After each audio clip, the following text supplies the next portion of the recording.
When Joseph Smith was murdered by an angry mob in Carthage, a succession crisis soon followed. Nobody was really sure who would lead the church after his assassination. His first wife, Emma Smith, helped found the RLDS. Brigham Young and his flock migrated to Utah. James Strang, however, had a unique claim to fame for his followers. That's because he'd discovered his own metal plates in an Indian mound near Voorhee, Wisconsin, in 1845. The plates, he claimed, tell the story of Raja Manchu of Boruto, who engraved them. The followers of James Strang asserted that it was divine proof that James was the rightful successor to Joseph Smith and that Voorhee, Wisconsin was the rightful gathering place. You can find a published translation online, but here's a few lines from the plates now.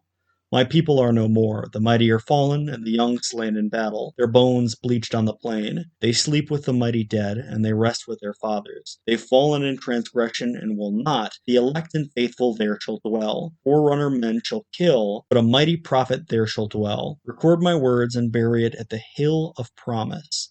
Now what's unique is that, although Joseph Smith's plates were seen by relatively few people, quite a number saw James Strang's, although they were lost around the year 1900. And these plates were actually found on the Hill of Promise by James Strang because Joseph Smith had sent him out to the area to be the stake president of the church.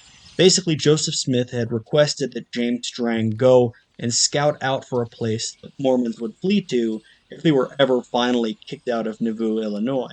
In addition to this, his followers noted that he was the senior surviving member of the First Presidency, and he possessed a vague 3-page letter of appointment signed by Joseph Smith that could be interpreted either as appointment to the president of the church or to an appointment only as stake president. Of course, the Strangites view him as the president of the church, and they also claim that when Joseph Smith died, James Strang received a vision with angels telling him that he was the new prophet, and people quickly began to follow him as a second seer and prophet of the Mormons. Early followers included Joseph Smith's only surviving brother, William Smith, Martin Harris, the mayor of Nauvoo, and several members of the Smith family. However, most of these influential members would leave by the year 1850.